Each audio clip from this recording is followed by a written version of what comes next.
ধরা যায় না। দেখেন এই চেয়ারগুলো, এই যে সব পিনগুলো ওপেন, প্রত্যেক এমপির হাত কাটা যাচ্ছে।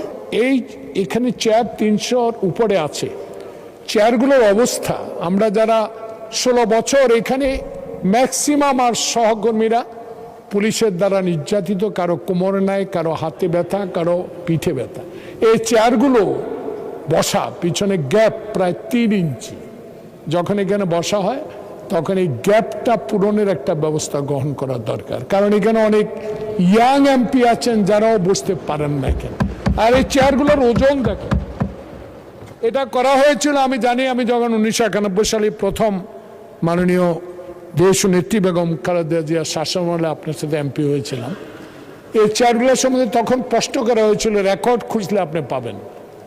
তখন এই চেয়ারগুলো এত ওজন করা হয়েছে যেন তুলে নিক্ষেপ করা না হয়, সেই জন্য মনে হয় লোহার শিকড় দিয়েও এটা বাধা। যাক, সেটা ইতিহাস আমার চেয়ে আমার বিজ্ঞ স্পিকার মহোদয় আরো বেশি জানে। তো এই চেয়ারগুলো এত ওজন। একটু আগে মাননীয় স্বরাষ্ট্রমন্ত্রী যখন ঢুকলেন, দেখেন পিছনে পিন, দেখেন সব সব হাত কেটে ফেলেছে, ধরা যায় না। দেখেন এই চেয়ারগুলো, এই যে সব পিনগুলো ওপেন, প্রত্যেক এমপির হাত কাটা যাচ্ছে। এগুলা নিয়ে একটু দেখার দরকার।